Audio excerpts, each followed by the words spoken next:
નર્મદાથી એક મોટા સમાચાર સામે આવી રહ્યા છે, જેમાં ધારાસભ્ય ચેતરભાઈ વસાવા કલેક્ટર અને અધિકારીઓને ખખડાવતા ખળભળાટ મચી જવા પામ્યો છે। નર્મદા જિલ્લાના સાગબારા ખાતે ગુજરાત સરકારના આદિજાતિ વિકાસ વિભાગ દ્વારા સંચાલિત અને નવનિર્મિત એકલવ્ય મોડેલ રેસિડેન્શિયલ શાળાનું લોકાર્પણનો કાર્યક્રમ હતો, જેમાં ભરૂચના સાંસદ મનસુખભાઈ વસાવા, કેબિનેટ મંત્રી નરેશભાઈ પટેલ જેવા ભાજપના અનેક પદાધિકારીઓ હાજર રહ્યા, જેમાં ચેતરભાઈ વસાવા પ્રવચન આપી રહ્યા હતા અને એકાએક કલેક્ટર અને અધિકારીઓને ખખડાવતા આકરા સવાલો પૂછવામાં આવે છે અને કાર્યક્રમમાં કેમ આમંત્રણ આપવામાં ન આવ્યું, તેમને કેમ જાણ કરવામાં ન આવી તેમ કહીને ગુસ્સે થયા। ખુલાસો માંગતા સમગ્ર મામલો ગરમાયો। બાદમાં સાંસદ મનસુખ વસાવા નામ લીધા વગર ચેતર વસાવા પર ભડક્યા હતા અને કહ્યું હતું કે શું હિસાબ માંડ્યું છે। એ સરદાર વલ્લભભાઈ પટેલના જીવનમાંથી પ્રેરણા લે એટલે એકતા પરેડનો કાર્યક્રમ યોજાયો। આ એકતા પરેડનો કાર્યક્રમ લાલ કિલ્લામાં જે દિલ્હીમાં થાય એવા પ્રકારનો કાર્યક્રમ થયો। જેવું તેવું નહીં, વરસાદ હતો, વરસાદની વચ્ચે પણ આ કાર્યક્રમ થયો। આખા દેશે નોંધ લીધી છે, વિશ્વના લોકો એની નોંધ લીધી છે એકતા પરેડની। ના આપણે એની ટીકા ટિપ્પણી કરી, હવે આટલો મોટો કાર્યક્રમ થાય એટલે સ્વાભાવિક છે ખર્ચ થાય, થોડો ખર્ચ। દેશના પ્રધાનમંત્રી નહીં, કોઈ પણ ભૂતકાળના આવા કાર્યક્રમો તમે જોજો ભાઈ। બિરસા મુંડા એ પછી એકતા પરેડના કાર્યક્રમ 15 દિવસની અંદર ડેડિયાપાડા બિરસા મુંડા ભગવાનનો જન્મદિવસ ઉજવવાનો નિર્ણય કર્યો। અમે કહ્યું હતું મોદી સાહેબને, સાહેબ બિરસા મુંડાનો જન્મદિવસ તમે બીજા અલગ અલગ સ્ટેટની વાત થતી, તમે કહ્યો સાહેબ બિરસા મુંડાનો જન્મદિવસ ડેડિયાપાડામાં ઉજવો, દેવમંગરાના સાનિધ્યમાં ઉજવો।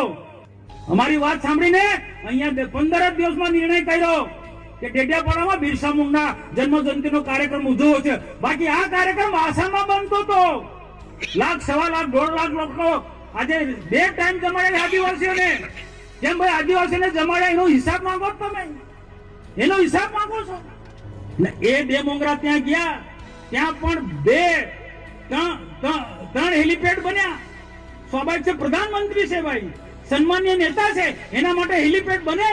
એ રીતના ડેડિયાપાડામાં હેલિપેડ બન્યા 3 લોકોને લાવવા માટે કામ આદિવાસીને ટેમ્પા એક્ટમાં લઈ જાય। અમે આગ્રહ રાખ્યો છે, ટેમ્પાની વ્યવસ્થા અમે ના પાડી, ટેમ્પાને બસ મૂકો, હિસાબ માંગો, કોઈ વાંધો નથી, પણ ખાસ વારે સોશિયલ મીડિયામાં, ટીવીમાં અને હિસાબ આપો, હિસાબ માંગો ભાઈ। આગળ પ્રધાનમંત્રી ને આદિવાસી સમાજનો અપમાન છે, આ સમગ્ર આદિવાસી સમાજનું અપમાન છે, બરોબર નથી। માન્ય મંત્રી સાહેબો તમે બેઠા છો, સાંસદ સાહેબ પણ છે। સાહેબ આટલો મોટો મારા વિસ્તારમાં કાર્યક્રમ છે, કલેક્ટર સાહેબ, પ્રાંત સાહેબ અને પ્રયોજનાજી, શર્માજી, હું અહીંનો ધારાસભ્ય છું ભાઈ, મને કેમ કોઈ ફોન બી નહીં કર્યો, પત્રિકા નહીં, જાણ નહીં, ખુલાસો કરો। હું ધારાસભ્ય છું ભાઈ, આ મારું અપમાન નથી, મારી જનતાનું અપમાન છે, આ મારું અપમાન નથી। મને કોઈ કાર્યક્રમનો મોહતાજ નથી, મને પત્રિકામાં નામ આવે, મારી તકતીમાં નામ આવે તો જ ચૈતર વસાવા આવે એવું નથી। ચૈતર વસાવા નામ માટે હું નથી આવતો, મારા જનતાના, મારા સરપંચે કીધું કે આટલો મોટો કાર્યક્રમ છે શિક્ષણનો, સાહેબ તમારે આવવું પડશે એટલે મેં આવ્યો છું। અને કલેક્ટર સાહેબ તમારી જવાબદારી છે, તમે વહીવટ છો, તમે મને ફોન કરીને જણાવો ને કાર્યક્રમ છે। મંત્રી સાહેબ ગાંધીનગરથી આવે છે, કઈ તકલીફ છે અમારાથી તમને?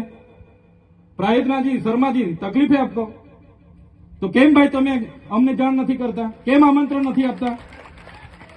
તમારું વહીવટી તંત્ર હું ધંધા કરે છે ને બધું ખબર છે।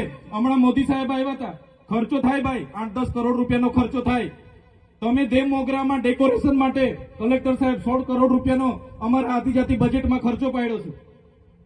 તમે ત્યાં મોદી સાહેબના મંડપના સ્ટેજ માટે 15 કરોડના ખર્ચા કર્યા છે। ટોયલેટ, મોબાઈલ ટોયલેટ માટે 2,40,000નો 2 કરોડ ને 40 લાખના તમે ખર્ચા પાડ્યા છે।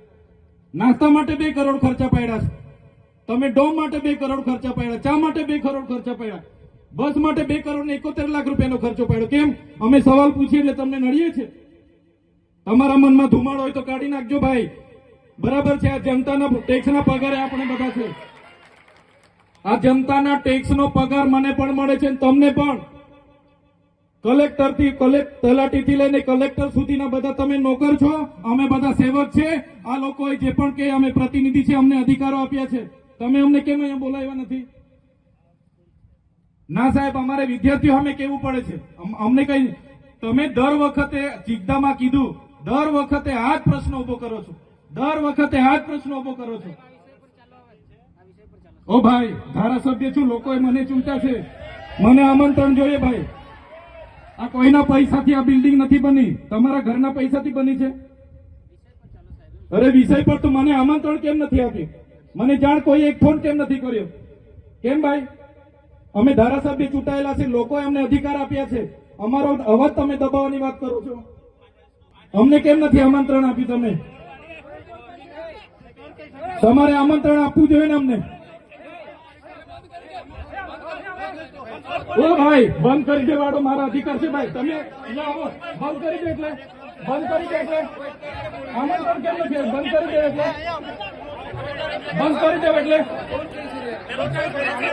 બંધ કરી દો એટલે આમંત્રણ આપવું જોઈએ ને તમારે.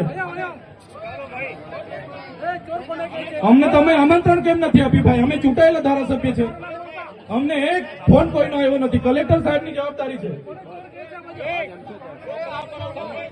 આ કોઈના કમલમના પૈસાથી આ બિલ્ડિંગ નથી બની ભાઈ. કોઈ તો પછી પણ સાહેબ અમે તમારી રિસ્પેક્ટ કરીએ છીએ, ને દરેક સરકારના કાર્યક્રમમાં હું હાજર છું.